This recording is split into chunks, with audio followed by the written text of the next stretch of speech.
In the last video, we talked about rigid body physics. So if you haven't seen that, go check that one out before you watch this one.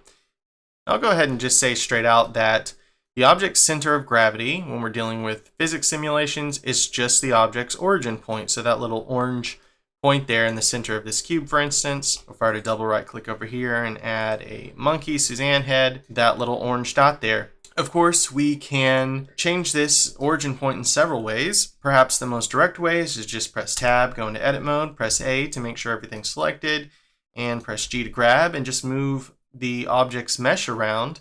And thus, by moving the mesh around, you're changing where the origin point is, because the origin point just stays in that same location there. Currently, I have the 3D cursor on it, but we could say move the cursor over here. Move this here, press Tab to go back into object mode, and here is this monkey head's origin point now, and thusly its center of gravity when we're talking about different physics stuff. So the origin point, of course, also controls where an object scales from. So if I press S to scale, it's going to scale from this point out. Where it rotates from, it's going to pivot around that point, etc.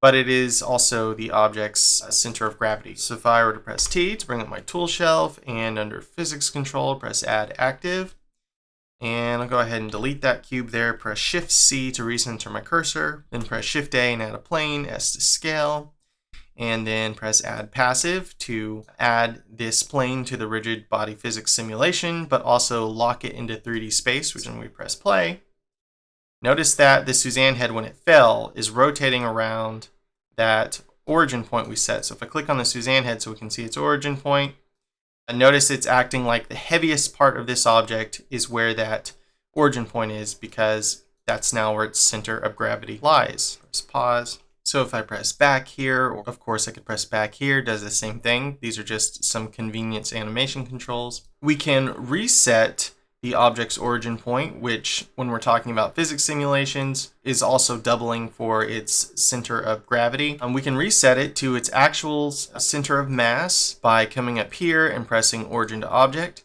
And this will recenter the origin point to where the widest concentration of faces are. So for instance, if I were to double right click here and add a cube, and so if we press origin to object here, it doesn't appear to move anywhere because that's where it is by default. Let's say we were to press Tab to go into edit mode, press E to extrude this face, S to scale, E to extrude this up, and then E to extrude this up again like this, and press Tab to go back into object mode. If we press origin to object, notice that this now jumps up a little bit because the center of gravity will now be somewhere between this area rather than all down here, because some of this really tall bit is going to be accounting for the mass of the object. But if we were to say head back into edit mode, press E to extrude, S to scale, and make this like a big bulbous kind of thing up here, press E to extrude like that.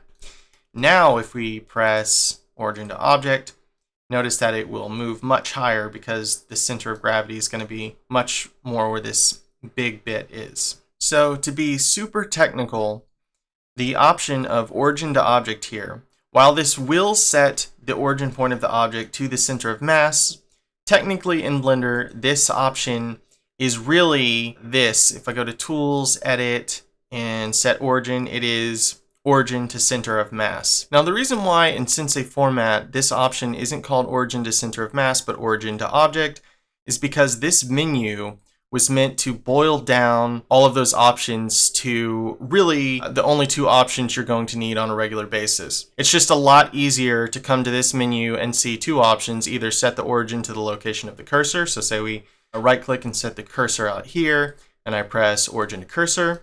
The origin point of this object has now been moved over here, or origin to object, which moves it to its center of gravity, which it's just a lot easier to have to only surf through these two options rather than four that are seldom used. Let's go ahead and see what this looked like if we did set this object's center of gravity all the way out here by pressing origin to cursor here. And then if we were to press add active, and let's say G to grab, bring this up a little bit, then press play. There we can see this object falling real crazily because its center of gravity is way over here. But if we were to switch this back to origin to object here, so if we press play, this object is now basically behaving how we would expect it to if it were a real shape. So if I were to press pause and go back here, to say for instance, we could either press D to duplicate this object, or we could press Alt D to do a linked duplicate, which basically duplicates everything but the object's mesh, which is nice because it saves on resources. So if I were to just press Alt D and bring this up here, and then Alt D again, something like this, and if we press play now, we'll see these objects as they tumble, behaving how we expect them to, with the heavier amount of weight up towards the top where the bigger part is. I'm going to go ahead and up here in the builder options, turn on high def shading so we have a little better looking viewport as we're playing around with this stuff here. So if we press back here to reset the simulation and our animation basically. So the other way we can quickly adjust where this origin point is, the center of gravity, is we can shift right click to snap our cursor to any part of an object. So if I shift right click towards where this object's point would be here, it snaps to that, or to the face, or to an edge. And then to set that object's origin point, so say I wanted it to be, right sitting flat up at the top, I could just hold shift and double right click, and this object's origin point would be set to there now. Or we could do something cool like shift double right click down here, which sets this object's origin point to this bottom face down here. So you see when I did that, some weird stuff happened. And what actually happened was I forgot that I actually made linked duplicates of all these objects rather than just pressing D to duplicate them. And of course, when I changed the origin point on one of them, it set that origin point to that location for all of those objects. So in the same way, if we press Alt D to duplicate an object, to link duplicate it, in the same way if we press Tab to say edit its mesh or something, E to extrude, S to scale, it will change each of those instances. If we adjust the origin point of a linked duplicate object, that is an object that we duplicated by pressing Alt D instead of D, it will also change that origin point for the rest of the objects. So just be aware of that, I guess. I'm going to click on this bottom plane, press S to scale, make it a bit bigger. Maybe shift select that monkey head, G to grab, and just pull this a bit above that grid there. Then I'm going to grab this one, press 5 to go into top view, and I'm going to set it above the other ones where we had it. And then just select these two and bring them down under here.